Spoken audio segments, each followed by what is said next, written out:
I did the accidentally stopped the YouTube stream. There we go. Okay. Here we are with Imperator Rome.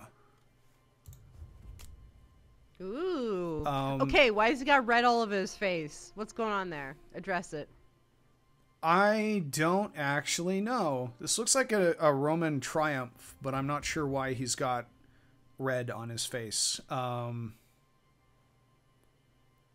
I'm already very skeptical of this entire game. So I have On the day of his triumph, the general wore a crown of laurel and all purple, gold embroidered, triumphal toga picta. I don't know what a painted toga. Regalia that identified him as near divine or near kingly, and even was known to paint his face red. Okay, well, there you go. So it is a triumph. So we're going to... I haven't played this game, but I kind of don't want to do the tutorial because I feel like I know what the fuck is going on with these Paradox games at this point. So, and plus, Paradox has historically bad tutorials in their video games. Like, I think Hearts of Iron 3 was the worst tutorial I have ever seen. It was badly written, it was in broken English, and like, it was not so subtly implied that the person that you were taking advice from was actually Hitler. So, as far as Paradox goes with their tutorials, it ain't great. This is the world of basically the Near East, Mediterranean, and India, circa 304 BCE. And I like how we probably can't get away with calling anybody LaCroix. No, that would be anachronistic, Chris, and obviously we can't do that in these video games. Interesting. Something I noticed when I did check, like I opened this game at one point to just see what the map looked like, but I didn't actually play anything, is there's apparently no other start dates, which is odd for a Paradox game. Usually there are other, you know, bookmark start dates where you can select, or you can just scroll through the different time periods. But this apparently just like, fuck it, it's 304 BCE, that's it.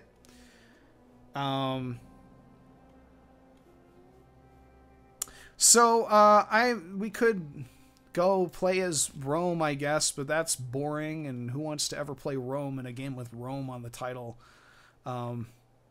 So, I mean, it's not really on the title, but it's the Roman word for it. Yeah, Chris? Isn't Rome supposed to be like an empire right now?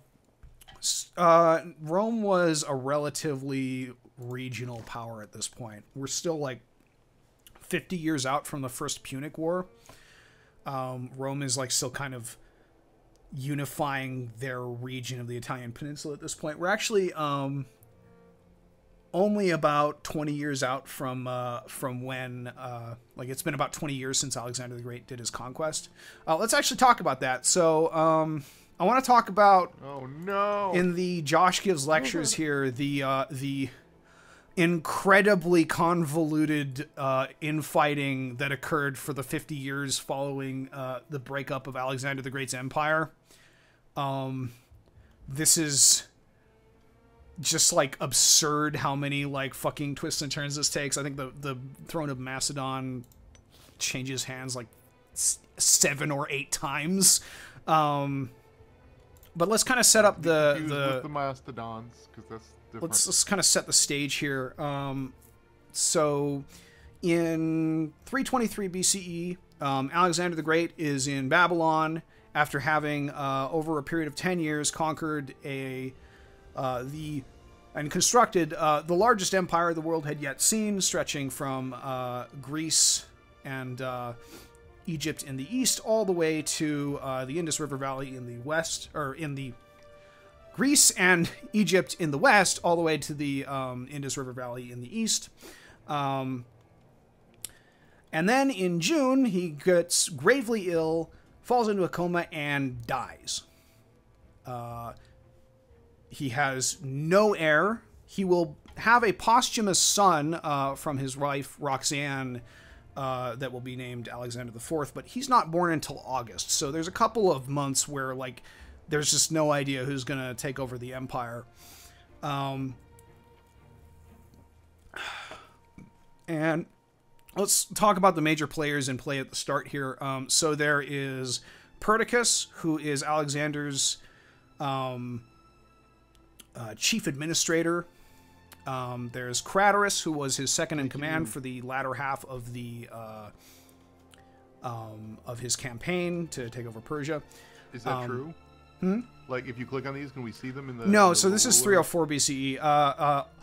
Both of the people that I just mentioned are dead by this point. There's Ptolemy and Lysimachus. This is Ptolemy here, and I believe Lysimachus is over here in Thrace. And they are two childhood friends of Alexander who had accompanied him on the campaign. They will both be on the side of people who want to fight to just partition the empire into different states. In Macedon, Antipater, who is this guy's father, is reigning as regent for Alexander. He basically, when Alexander left Macedon to go across into Asia Minor, he stayed in Macedon and was handling the Greeks and basically, you know, holding the fort there. There is Antigonus Monophthalmus, which in English means the one-eyed. He is currently reigning in basically the area that you see here at this point, Greater Phrygia. He was left there after Alexander conquered it and headed further east. Additionally, there's Alexander's mother, Olympias, who I believe at the time was in exile in Epirus. Antipater and Olympias never really got along, so he kicked her out. She'll eventually come back and cause a whole bunch of problems. And then also there's a Greek general named Eumenes of Cardia, who, as a Greek general, is not... Like, he's never really in the running for getting a throne of himself, or of his own, so he will fight in the interests of Alexander's family and the Antigonid line, or not the Antigonid, the Argead line. Initially, Perdiccas, that is the Alexander's chief administrator, looks like he's in a really good place to take the title of king and become king himself. There's a big ceremony where he intentionally makes a display of not accepting the kingship. It's offered to him and he declines. And the idea here is that, you know, and this is in front of the whole army, and the idea here is that the army will be very taken with him and say, like, well, it's very noble of you to decline, but you really should actually just be king. This doesn't happen because Ptolemy and Lysimachus are sowing various seeds of dissent, and there's a lot of confusion with the army. And then at some point, someone gives out the call, give us Aridaeus. That is, give us Philip Aridaeus, Alexander the Great's half-brother. Give us a king of the Argead line to rule. And so there's a very sort of tentative regency that's ultimately declared because Philip Aridaeus has some sort of...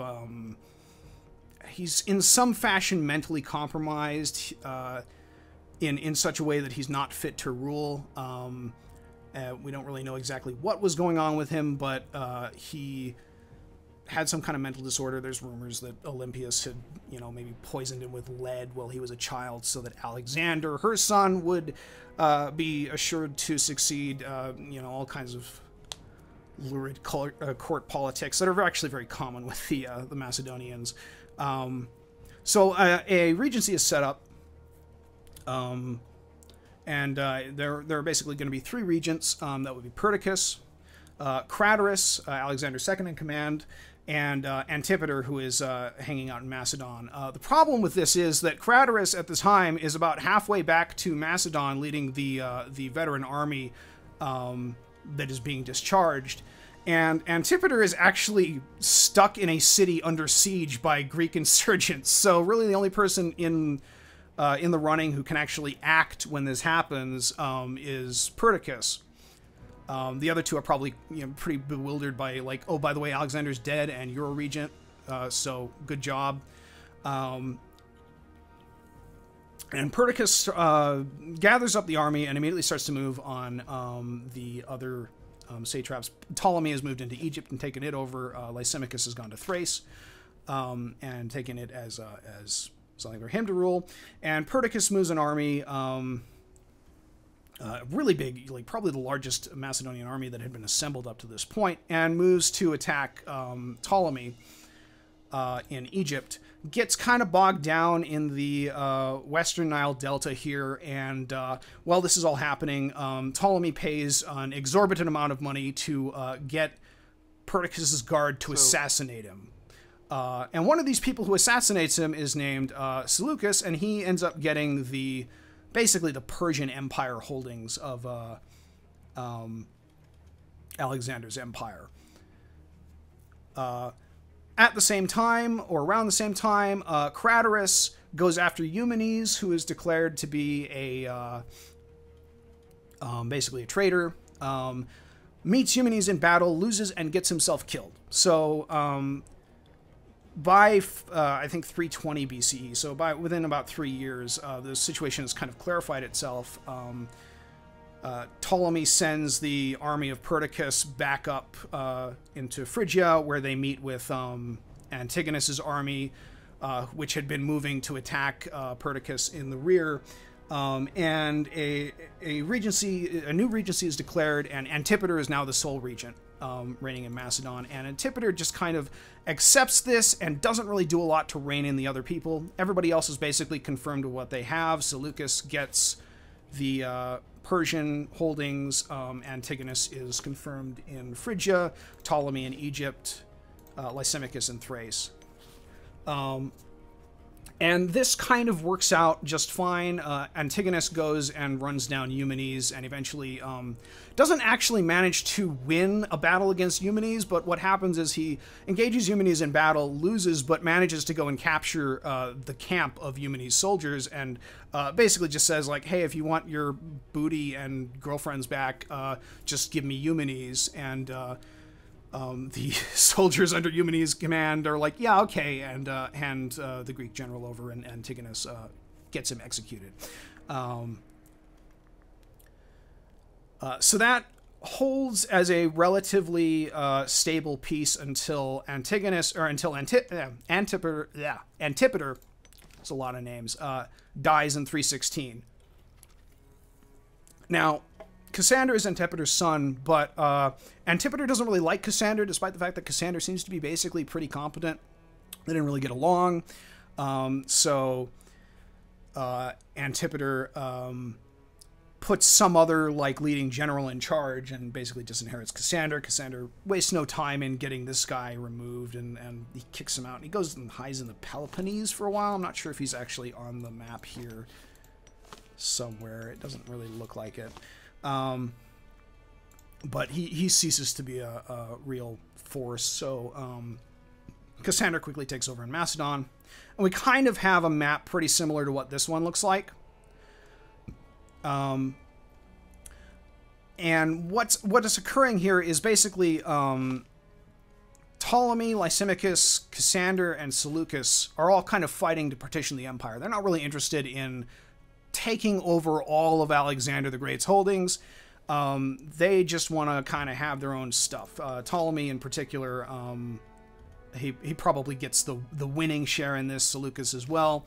However, Antigonus and his son Demetrius, who will be one of many Alexander wannabes, he's a good general, but he'll tend to overcommit to cavalry charges, and he'll play Alexander, lead the cavalry on the right flank, and go and charge the enemy cavalry, run them off the field, and then just keep chasing them while the rest of his army goes down in defeat. This happens several times. Antigonus and his son are going for, they just want to actually just take everything. So a war pretty much immediately breaks out. Ptolemy, Lysimachus in Thrace, Cassander in Macedon, and Seleucus in Persia are all kind of allied here, but Antigonus has a very powerful army, and he decides to leave Demetrius with a small force to block any attempt from Ptolemy attacking from Egypt, and he goes after Cassander and Lysimachus in Europe. Kind of gets bogged down there, and then Ptolemy, who was never that great a general, but was well aware of that, and was very good at scheming and so on, really surprises everybody and pulls out basically assembles a really big army and just goes and smashes Demetrius in Gaza, and Demetrius loses, and basically has to run up and to Antigonus and say, like, hey, we've got problems here, and this leads to a series of inconclusive fighting or battles, and then Ptolemy, Cassander, and Lysimachus sign a peace. Seleucus does not, and the peace is really just kind of a timeout. Let's stop fighting. Seleucus does not, and Antigonus then spends the next several years trying to take out Seleucus. And something I forgot to mention is that when Ptolemy attacks and defeats Demetrius, Seleucus has actually been run out of Babylon. He was actually hanging out in the court of Ptolemy, and Antigonus basically ruled Phrygia, you see here, and what you see is the Seleucid Empire here. But as soon as Ptolemy beat Demetrius's army, he sent, basically detached Seleucus with some troops to go and reestablish himself in Babylon.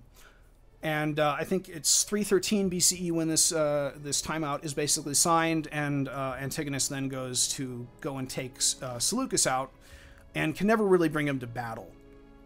And then by 304, which is where we are now, kind of bringing us to right at the start of the game here, Ptolemy, Cassander, and Lysimachus are ready to go, and Seleucus as well, and they're going to basically reopen the war and fight Antigonus for control, basically stop him from reunifying the empire under himself.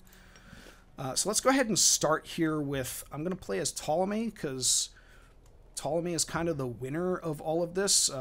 He's basically, aside from Antipater, Ptolemy is pretty much the only person involved in this who ends up dying in bed with his realm secure and a succession well set up. And of course, the Ptolemaic regime will survive longer than any of the other successor states. When do the assassins show up? That won't happen for 1,400 years. Well, actually, more like 1,300. Got a long way to go. So this is kind of recapping what I said. Yeah.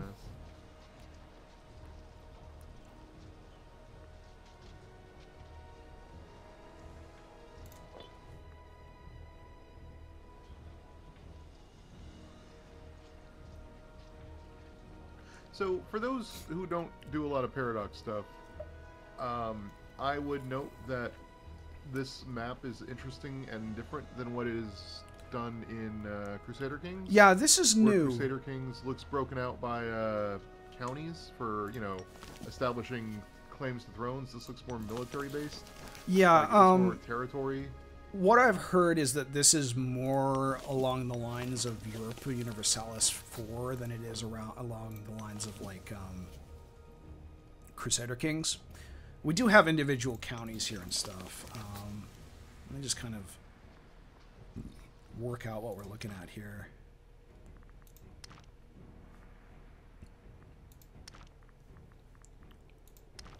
I think we want to be in Empires mode, so...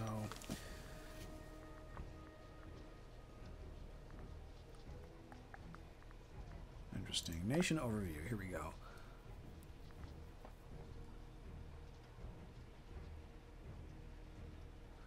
And this is the other thing I heard, is that it's got a pop system similar to what's in Stellaris. So you've got different populations with specific traits. So in this particular empire, we have a whole bunch of 1473 of our 1813 population is Kemetic Egyptians. That is to say, Egyptians worshipping the Egyptian gods. Is that meant to be a literal number, or isn't it an abstraction? No, that's an abstraction.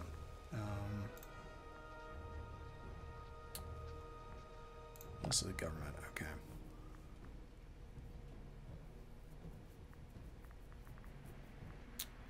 Well, Ptolemy Keranos definitely does not actually succeed Ptolemy Soter here. There's a fun story. He actually ends up taking over Macedon for a while.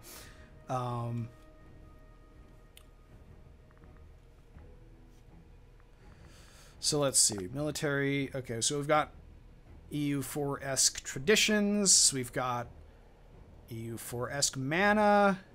Okay, so this is Europa Universalis, basically. Yeah, this is actually very reminiscent of Europa Universalis. I wonder how long it'll take us to get a fucking comet-sighted event. Aggressive expansion, tyranny. Right. So are these still tied to leaders?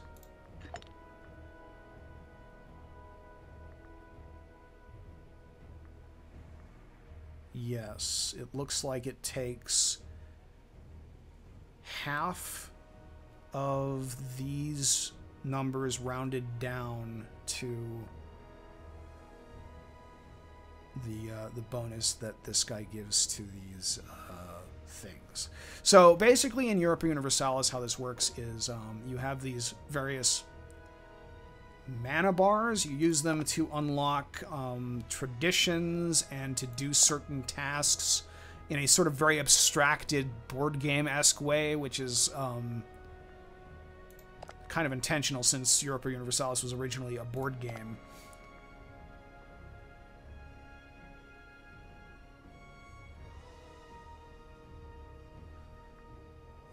So these games are always fascinating to me, though, because they are basically board games, but they're board games at a scale that would never, ever work without the computational power of a computer. What is Andros? How do I find you on the map? There we go. Okay, that's presumably... Are you going to go to war with Star Fox's bad guy? No, we were, what was that?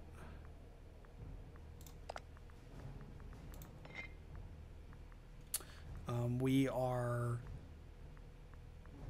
allowing military access to Andros so they can move their troops through our territory. Well, don't, because he's going to blow up Corneria. Corneria is probably not in I would Egypt. recommend canceling that right now. Oh, no, they're giving us military access, and we're giving it to them. Okay.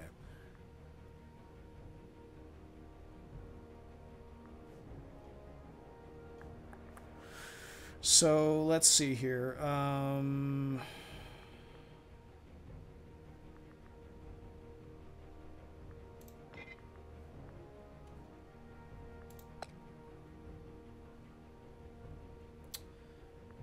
How do we empire? It is interesting that we are not allied with any of the successor states that we definitely historically were allied with at this point. Oh, this page looks like the Crusader Kings 2 page a bit. Make friends. Aww.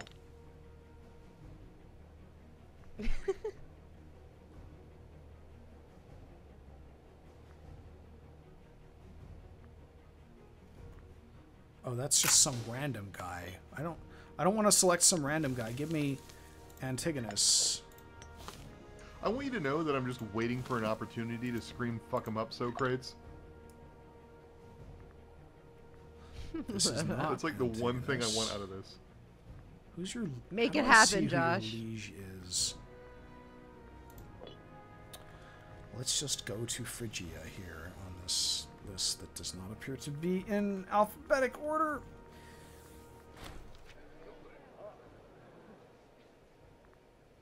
I'm sorry, did I unpause the game? Oh man, Socrates has been dead for almost 100 years at this Yes. point. Now I gotta believe find a Aristotle philosopher that would died be alive. recently as well.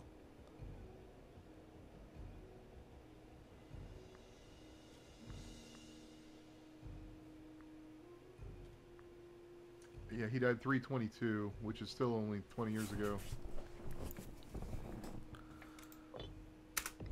Apparently I unpaused it. I wish... Is there a way to change the date display to BC instead of the Roman calendar?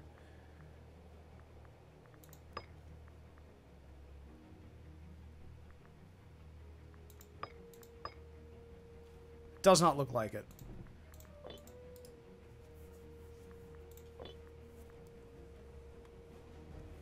Wait, so they had normal dates, but they just had different years? No, Chris. They dated their calendar based on the birth of Jesus Christ 300 years in the future. I'm not surprised that they had different years. I'm surprised that they had the Gregorian calendar. They didn't. The Roman calendar... Why does it say 21st of November, 450? Because that's the Roman... It's 450 years since the traditional founding date of Rome. Okay, but they still have the Gregorian calendar of November 21st. There were, like, 12 months in the... I believe there were 12 months in the Roman calendar. The Roman calendar was... It says you can change it. It does? If you mouse over the date again. Well, yeah, it says that the date is this 304 BCE. It doesn't look like it's actually playing with the... You're right in that it's using dates that correspond to our monthly calendar rather than the Roman calendar, which was weird. It was a lunar calendar, and each month had like 28 days, and you had to... The Pontifex Maximus had to insert days into certain places as was appropriate. Caesar actually is the one responsible for changing this and inventing basically the calendar we use now with the help of an Egyptian astronomer. We based it off the Egyptian calendar, which was a solar calendar, and then they just played around with the number of days until it fit. February is considered unlucky, which is why it has fewer days than every other month.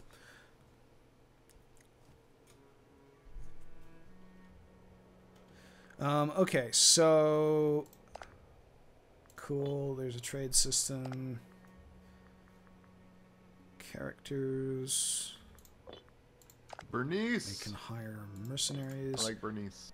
It was actually probably pronounced Bernice. Don't rub poop all over my ideas. I've got clever thoughts. I'm tired. Have we figured out how to Empire yet? I'm trying to figure out... There we go. That's how I get to the fucking... What is there? How do I see there? Okay, here we go. Phrygian opinion of us is -30. Rival with ruler. Is that historically accurate? Well, they were the ones that were trying to unify the empire under themselves, so yeah. I do like the touch that Antigonus Monophthalmus actually only has one eye. Because that's what Monophthalmus means in English, is the one-eyed.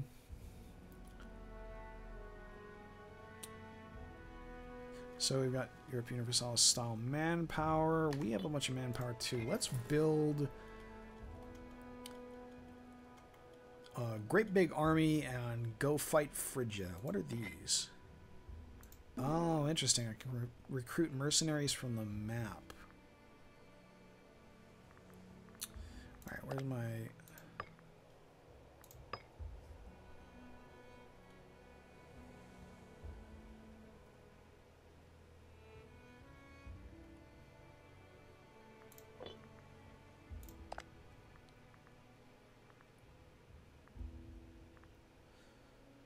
Oh, this looks vaguely... Stellaris-esque. What?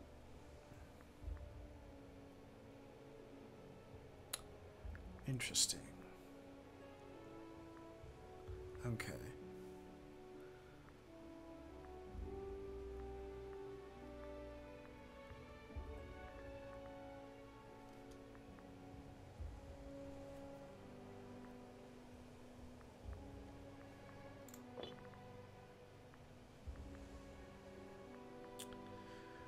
So where do I go to the screen where I build troops?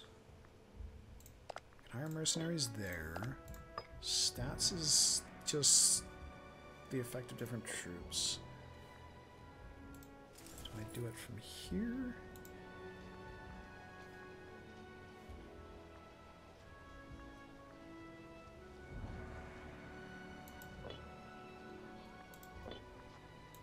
Interesting.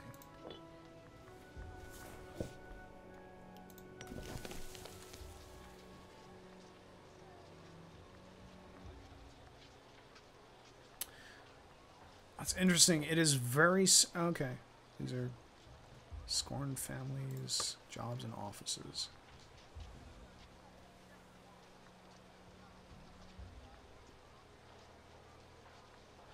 I was expecting kind of something like the Fleet Builder in Stellaris, or the Army Builder in... This unit has no commander. Let's put a commander on it.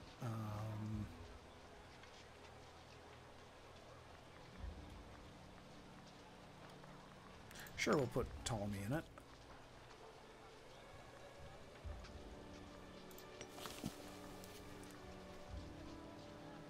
Ah, build units. Okay.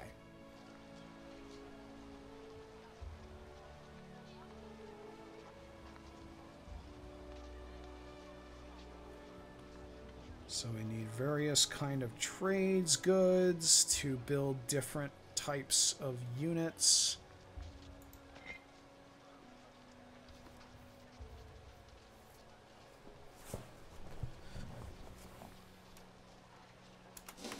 Let's kind of run the clock out, see what happens here. Just set the AI to play the game, and we can talk about what happens.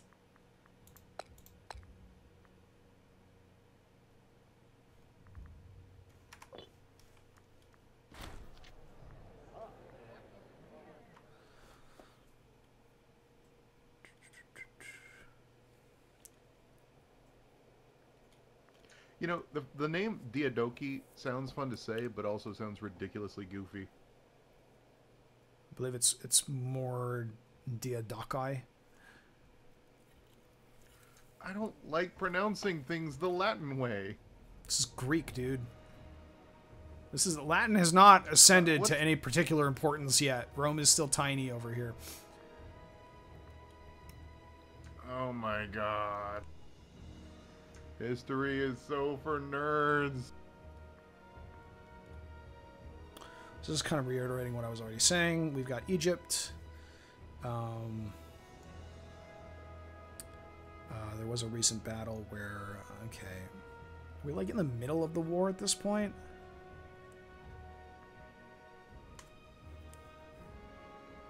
Oh, neat.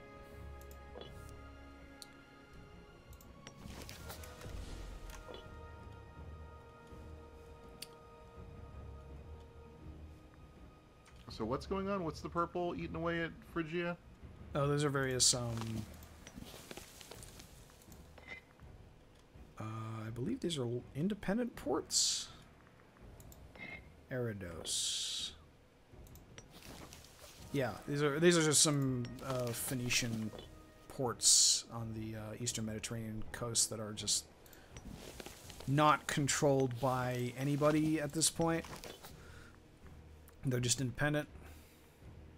Also, Judea exists. The Phoenicians are the people that invented language. Thank the Phoenicians. Yes. The Phoenicians didn't invent language. They invented letters. You should still thank them anyways. Actually, well, it's not really known for sure who invented the first alphabet, but it's believed it was invented somewhere in the northern Nile Delta by some Semitic-speaking peoples living there that was then transferred to the Phoenicians. So they were, I mean, the Phoenicians were also a Semitic people, so you're not too far off, but... It's Spaceship Earth, Josh. Technically, yeah, also, it's Josh. not really an alphabet, it's an abjad, but... My history is narrated by Judi Dench. Okay. Dame Judi Dench. So, what if we just...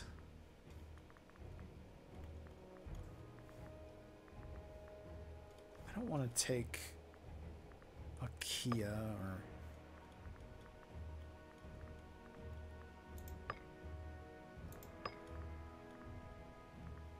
What is your war goal? I'm not sure what these are. Are these regions or... Let's see here.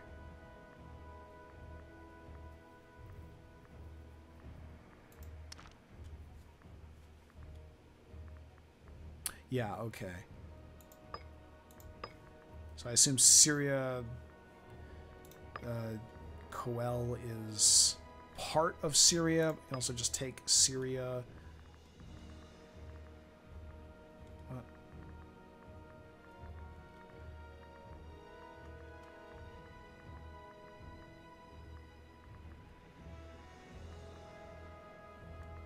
Can we not take Phrygia? Will that give us all of Phrygia at once? Yeah, let's do that.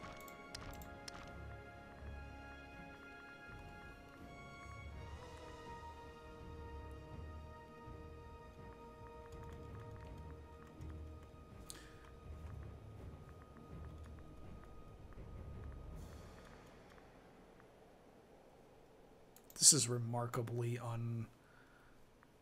unhelpful with its information. Usually you can like see on the map what your claim looks like, but okay, whatever. We'll just hit this button. Yeah. Cool. Let's hire these guys.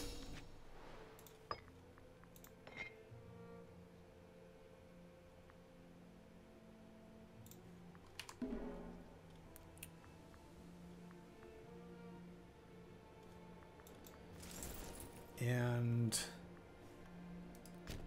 go this way. I assume we've got a kind of zone of control system with ports. Oh. Our supply limit here is too big for these two units to be on top of one another. Great. Okay. You get off that.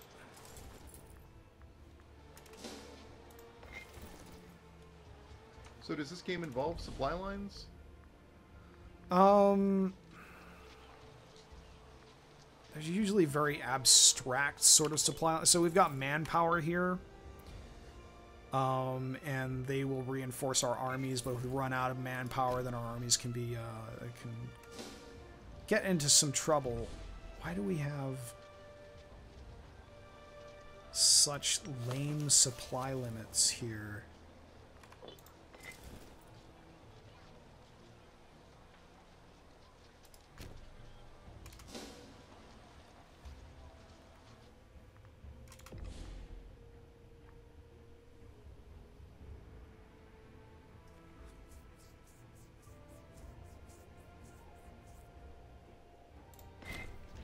Sure. Families will be scorned unless the total income its members receive from jobs and offices is at least 2% of the national income.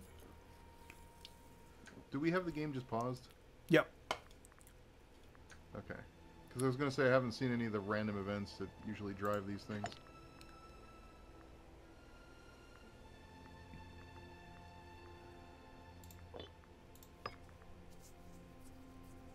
So it looks like we have to balance various different aristocratic families,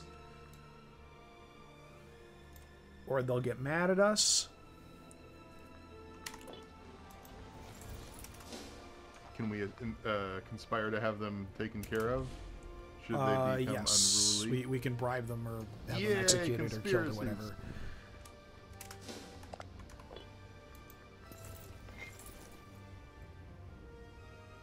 Yay, castle intrigue.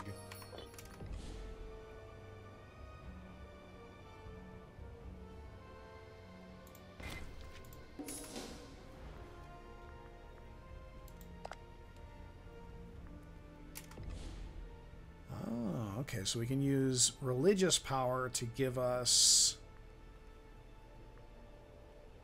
stuff that affects various different things like discipline. Discipline is really good in EU4, so I'm just going to assume it's also good in this game.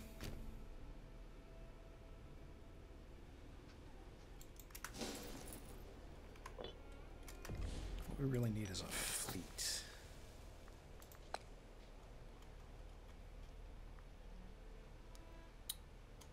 We have no wood.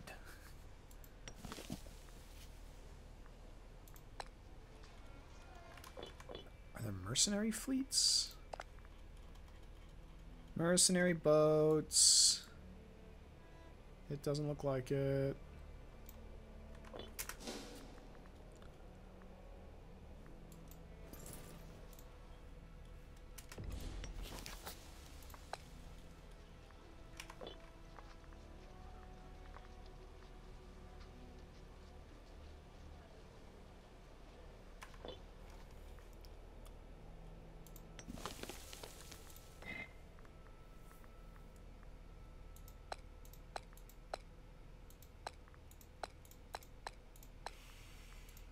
So how do I establish trade to get wood?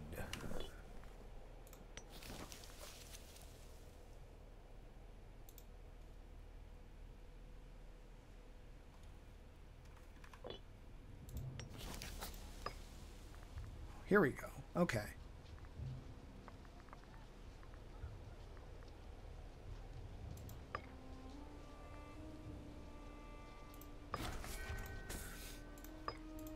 So now we should be able to build triremes.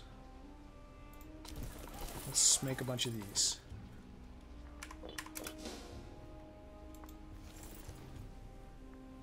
Don't make those. They can't go out into the open water. You can only do it right next to the shore. I think I want to split this into 2 armies here. Where is that button? Here we go. And what was one of these families that Magus, Magid, Euclid, Alexandrid?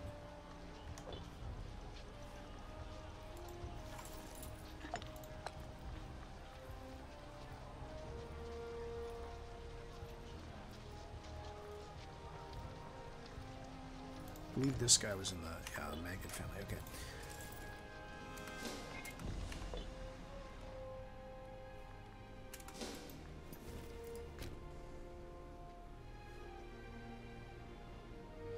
So we're besieging a city in an extremely EU4 looking fashion.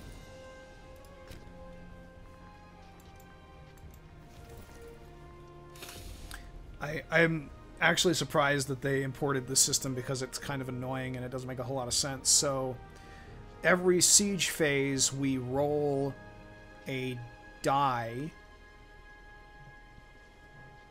and if we roll well, we will increase our percentage here, and once it's in the positive, we have a chance to roll to end the siege entirely and win.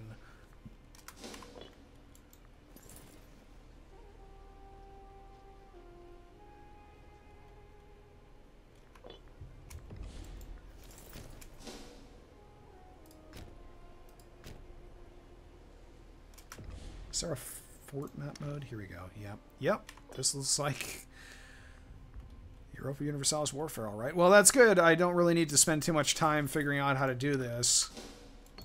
Oh. So this all just sounds like they kind of remixed bits from their past 3 games. It seems like it, and I imagine that's why people are annoyed with it.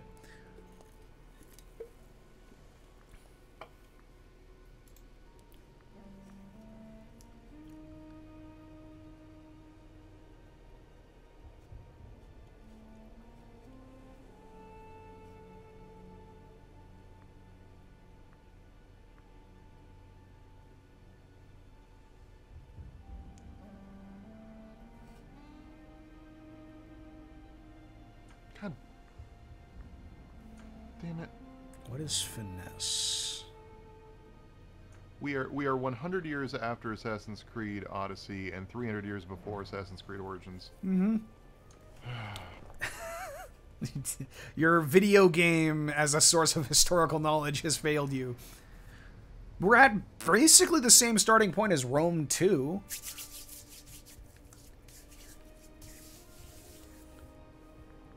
I never played... Do I own Rome? I don't think I've ever played Rome 2.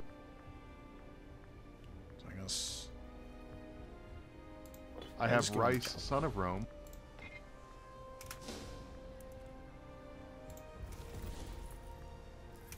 I have Total War Warhammer, Total War Shogun 2, Medieval 2, and Empire. I do not have any of the Rome Total Wars.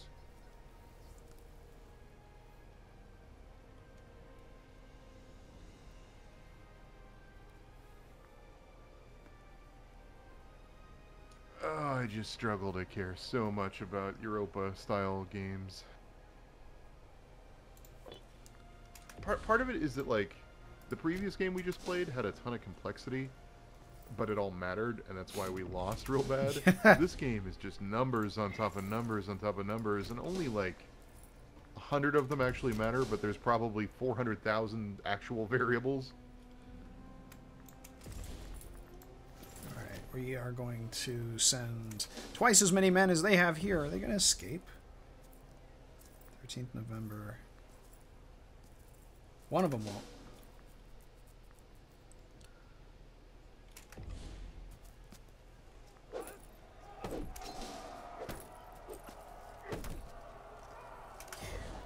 Where is the outliner?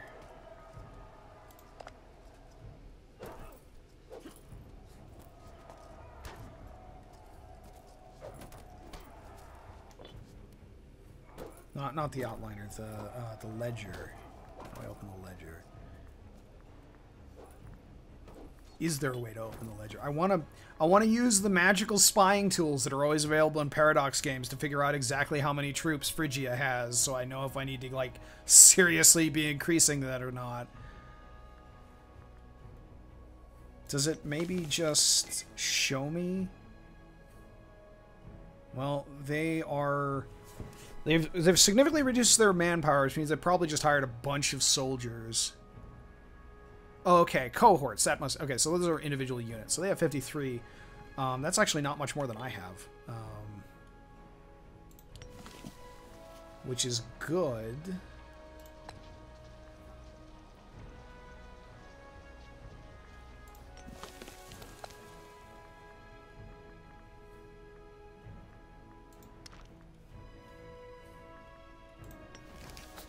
So this building units for...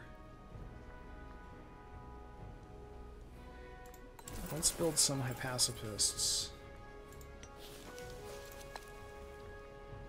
Is it in the... Okay, so we're building them in the individual provinces. That's annoying. There's gotta be something I'm missing here that makes this a lot easier to do.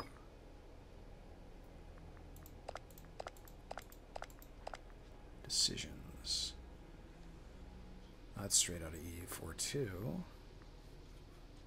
But I don't know where it is. Alright, whatever. Just do it that way.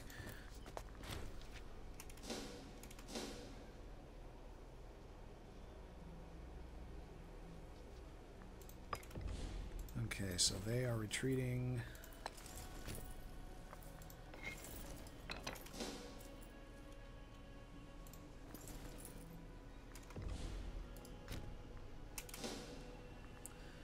We can't actually follow them because this fort is exerting zone of control on us.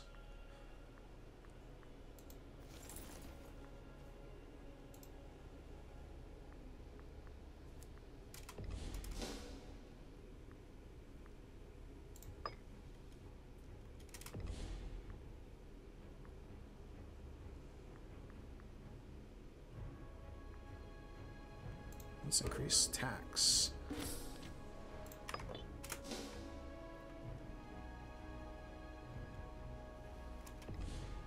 Can't tell. Do they have lock-in movement? Yeah, I think they do.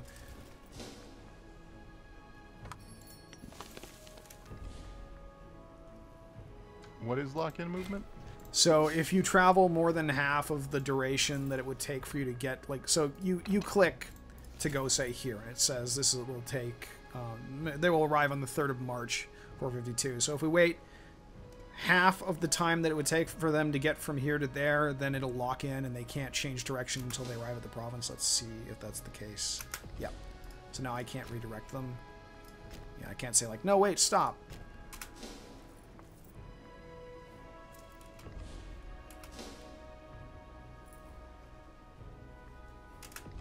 Why are you guys suffering attrition? Well, you don't have great healthcare benefits. Oh, because frankly, there's competitive pay packages available from other vendors. Oh.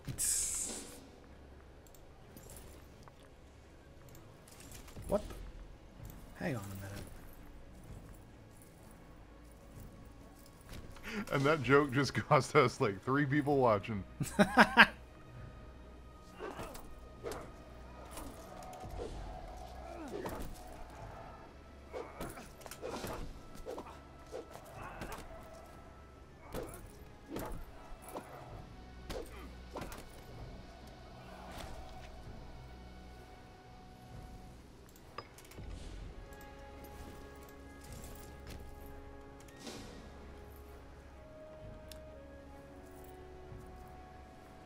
Anyway, while we're waiting for this to resolve, so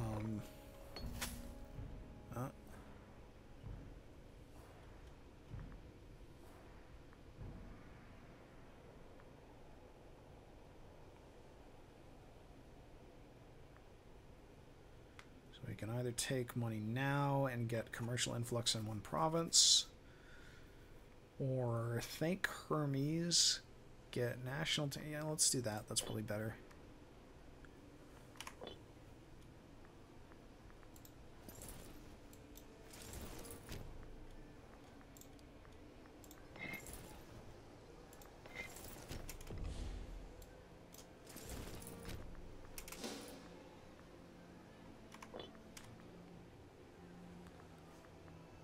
Finish the siege, damn it. Look, Oh, the entire my point of a goodness. siege is that it takes forever. Ptolemy has become energetic. What does that mean? Marshall plus... Oh, well, that's pretty good.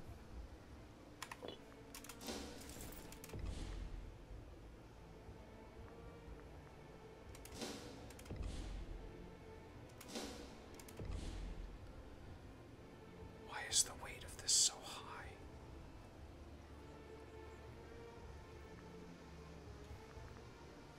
No, that's not... I don't know what it's talking about. Some of the information it's telling me is weird. Like the snails have... I don't know, I was going to think of something funny, but I'm too tired. Thanks, Chris. So while we're kind of doing I'm this, I trying. can kind of... Ooh, there's... Oh, right, because we've got subjects in Greece that are also fighting wars and stuff. Are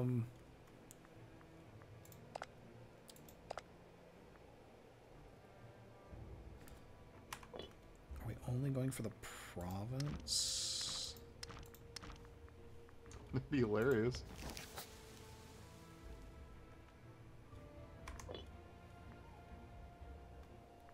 Who knows? So the way this battle actually, or the way this war actually worked out is,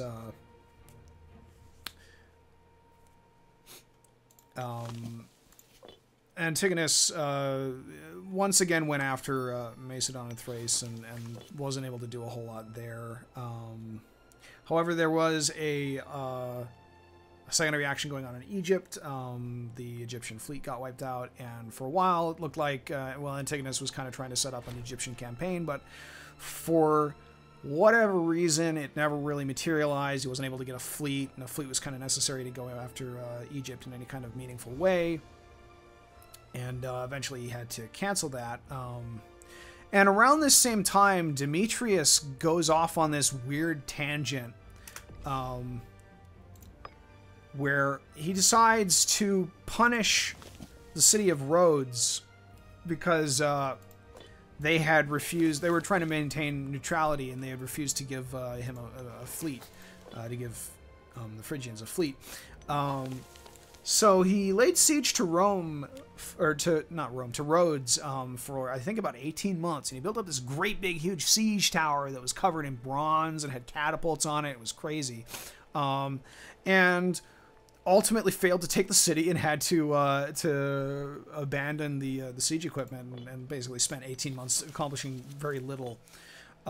Rhodes would then take this siege tower, melt down all the bronze on it, and make the Colossus of Rhodes, which you may have heard of as one of the 7 wonders of the world, which would later be knocked down in an earthquake and basically lay around as ruins for the next 100 years, or for the next 1,000 years, until I believe a Muslim governor of the city at some point basically just sold all the bronze off to a scrap trader, basically. Which is sad, because it gave him a port in every one of his cities on that continent.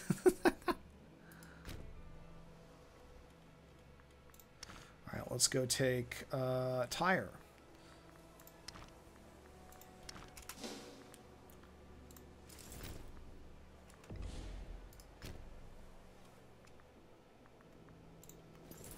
Why are we taking these random one-off towns? Can't we gotta kind of work our way up.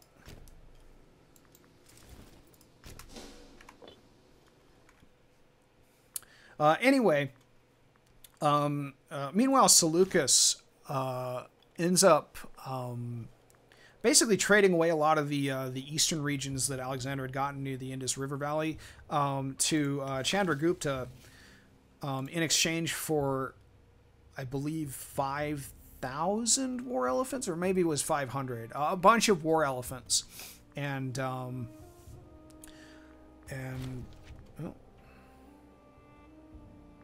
we had a fight apparently with a couple of troops, and Lysimachus moves in from Thrace. Seleucus moves in from Persia, and Ptolemy was also sending troops up, and they met at a town called Ipsus,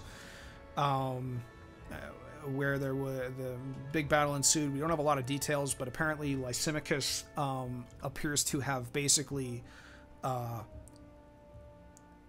been in charge of the cavalry and feinted a retreat. And you remember what I told you about Demetrius? He was liked to play Alexander, command cavalry on the right flank, but he tended to lose track of the big picture of the battle, and would, you know, chase basically whatever, you know, he'd go in and rout the cavalry and chase them off the battlefield, leaving the rest of his army to lose the battle. And this is apparently what he did. Basically, Lysimachus feinted a retreat with the cavalry and drew Demetrius off the battlefield, and then Seleucus rolled in with all the war elephants and defeated Antigonus's phalanx. He was fighting the phalanx, and he went down fighting.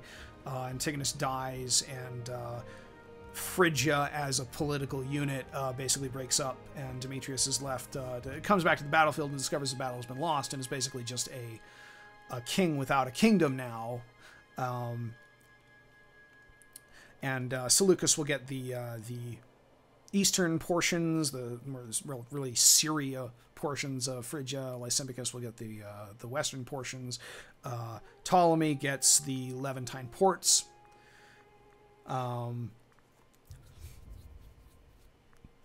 And that is basically the end of Antigonus the One-Eye and of his state in Phrygia. Demetrius will survive for quite a while longer. In Macedon, Cassander and his eldest son will eventually die of some wasting disease, and there will be a conflict between the middle son and the youngest son, middle son Antipater and the youngest son Alexander, and Antipater will end up the mother of the sons favored the younger one. Antipater will end up having her capturing her and having her executed, which loses him a lot of support. But in the meantime, Alexander calls in Demetrius, who happens to still be wandering around and still have an army to help him win this fight. And by the time Demetrius arrives, he basically finds out that he's not actually really needed anymore. But Demetrius, goes and greets the new king and hails him king and speaks has a nice dinner with Alexander, and then has him dragged outside and executed, and takes over Macedon. And from that point, he probably could have ruled Macedon as a king and been just fine, but Demetrius, again, is a Alexander wannabe. Oh, they've gotten behind me here. Let's hang out here, and we'll return and group up and take these guys. Do you think people liked Antipater? Which Antipater are we talking about? Cassander's son or Cassander's father? Any of them? Antipater, the senior one, was pretty well liked. And had a lot of clout. He was an old general of the generation of Alexander's father. Antipater the younger, no. So you're saying that people had Antipater antipathy? Ugh. Thank you for that, Chris. Look, I'm working with it. First of all, Rutskarn's not here, so someone's got to pick up the slack. Second of all, someone's got to work blue to entertain the crowd. Are puns blue humor? I don't even know. I don't know. But getting back to this, Demetrius, always the Alexander imitator, gets it in his head that he's just going to go and do what Alexander did. So he puts together an army and crosses into Asia Minor and starts to try to replicate Alexander's conquest. Unfortunately, the political situation is now very, very much different. He's not facing a bunch of Persian satraps. He's facing Macedonian generals, and Lysimachus harries him the entire way, gets deep into Asia Minor, loses a bunch of troops to attrition and so on. And eventually, Seleucus comes up and manages to capture him, and Demetrius ends up being a permanent guest of the Seleucid court. And eventually just drinks himself to death and dies in obscurity. Lysimachus ends up taking over Macedon. He kicks Demetrius' son, also named Antigonus, out of the town. But it's important to remember this guy does not die here. Antigonus wanders off and ends up in much the same position that Demetrius was in years before, as basically a king without a kingdom. And then Lysimachus, in his old age, and as a result of some actually sibling rivalries of the daughters of Ptolemy, Lysimachus is married to one of Ptolemy's daughters, and Lysimachus' son is also married to one of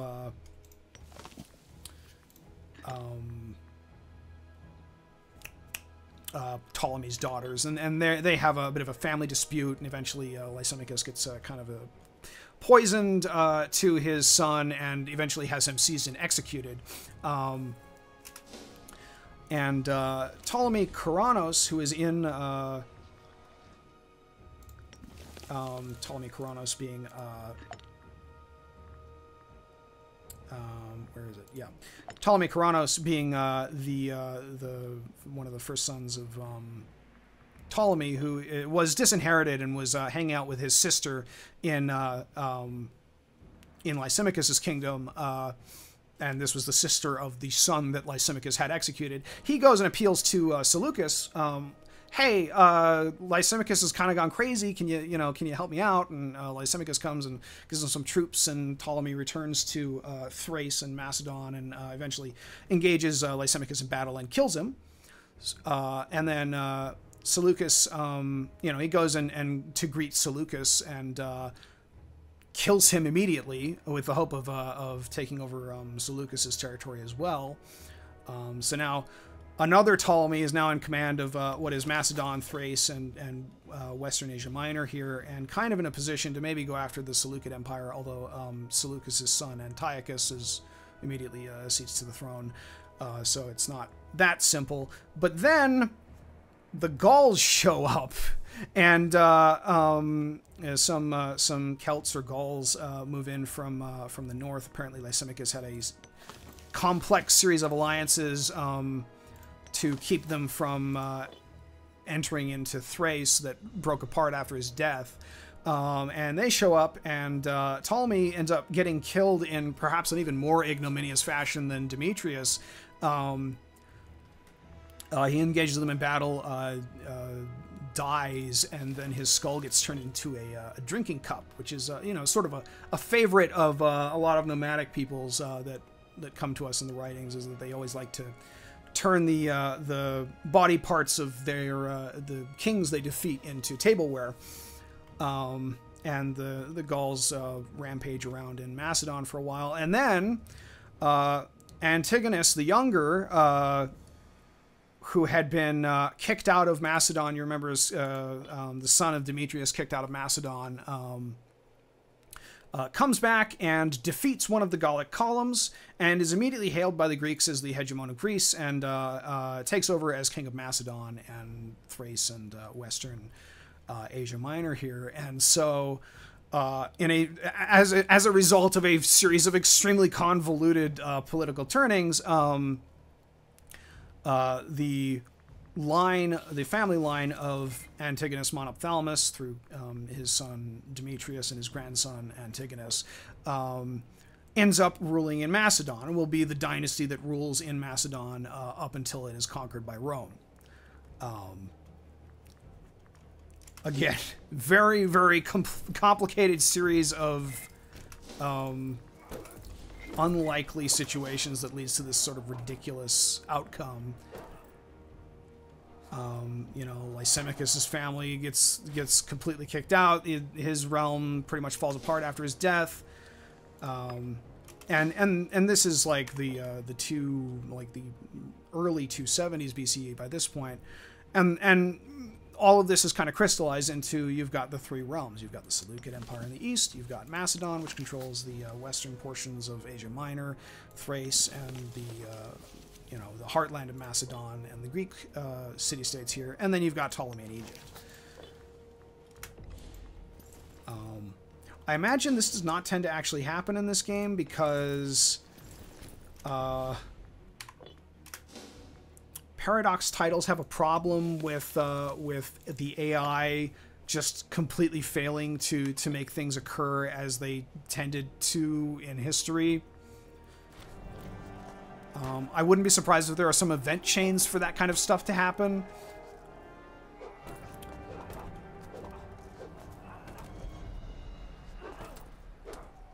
What about the horse? Can you build a big horse and sneak it in? No, that does not happen in this saga. And probably didn't actually happen in reality either.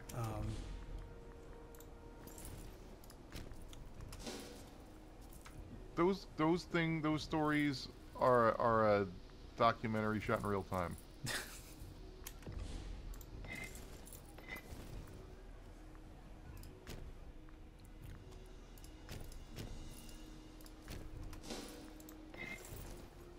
So have we empired at all yet?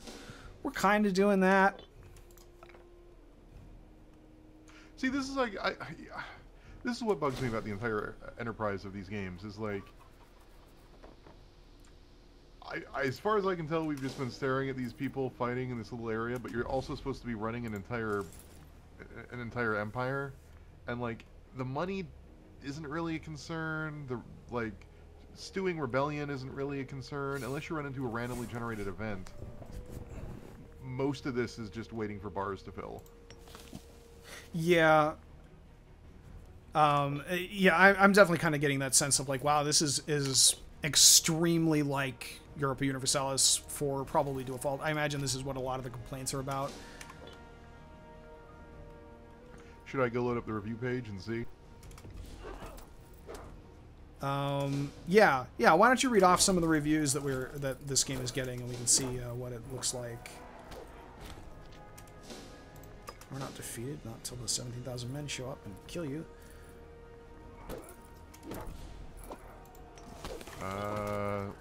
It's not called Imperium? It's Imperator. That would explain it.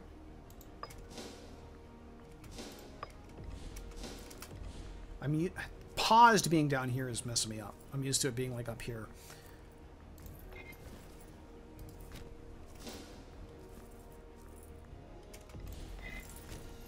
Okay, so I'm just picking random ones here. Here's a negative review. Very unpolished. It's just some basic mechanics with some random features thrown in. Some working, some not working or useless. It was released bare bones as a base for future swarm of DLCs. Prepare your wallet. Yeah, that seems consistent with the sort of stuff that I'm seeing here. Uh-oh. Oh man, here's a pretty long... I'll try to summarize as fast as I can. What a shame. The more I play of this game, the more the glaring problems, or the more glaring the problems become, and most of all, it's just not that fun.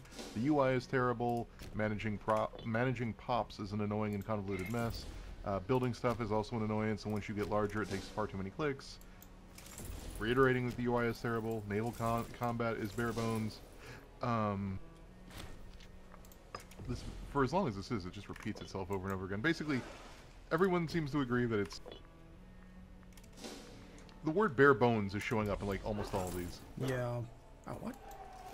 I feel like it's just more a response to the business model at this point more than the game itself. Well, this is no good.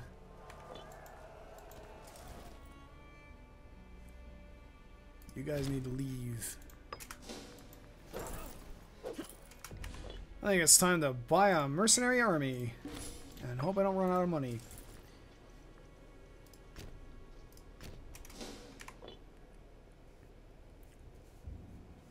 I mean, I guess my thing is it really doesn't seem like it does anything that isn't done elsewhere and better by either Crusader Kings or Stellaris or Emperor or Europa Universalis.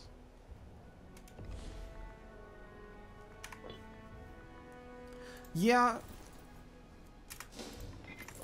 I will agree this interface, like this UI could be better. There's a lot of stuff that doesn't, like, it's missing an army planner. I don't...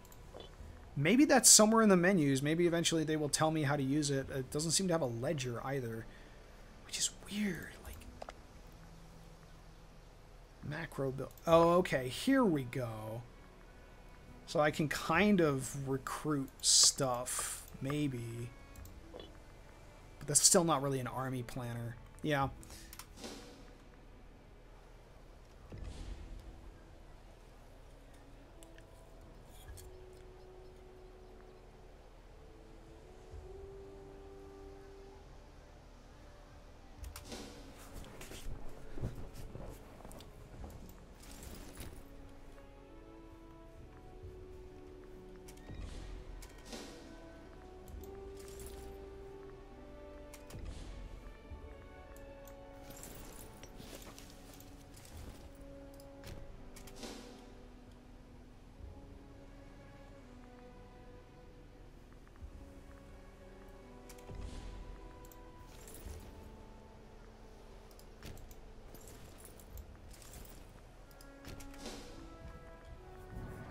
What the heck?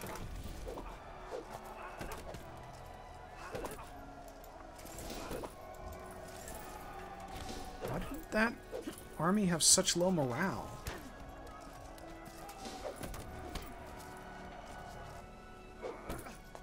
I'm very confused.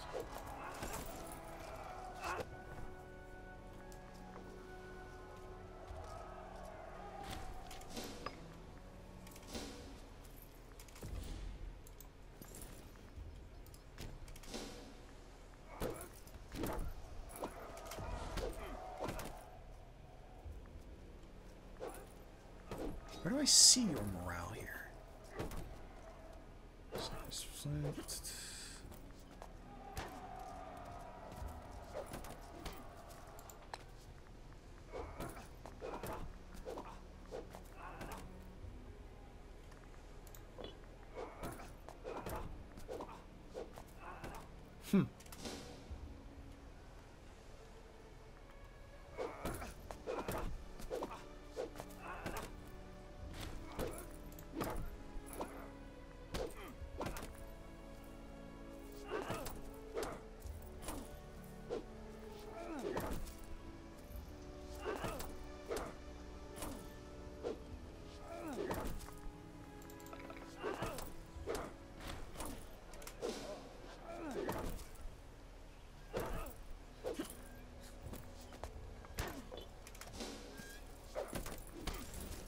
Uh-oh.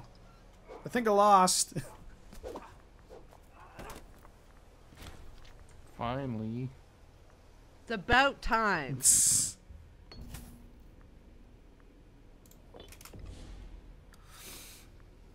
Alright, I think that's enough of Imperator for me right now. I should probably go and do the tutorials and see if there's anything that I've missed significantly, but I think I have a pretty good idea of how this game works, and it's just a matter of ironing out the details.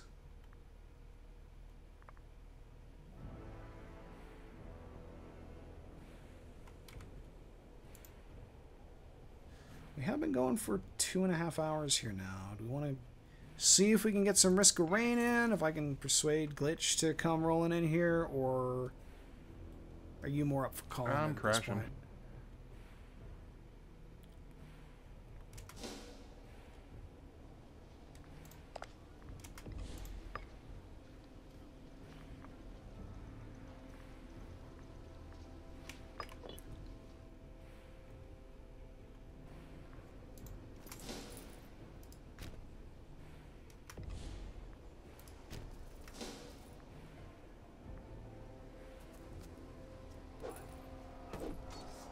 That's a morale. That is a very bad morale bar.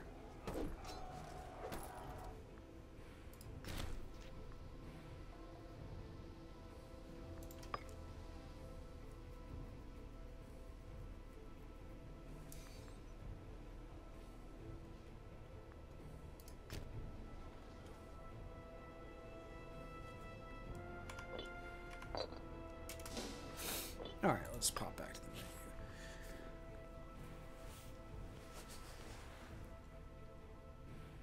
menu. All right, so is that it? Yeah, I think I'm pretty good. I'm getting tired.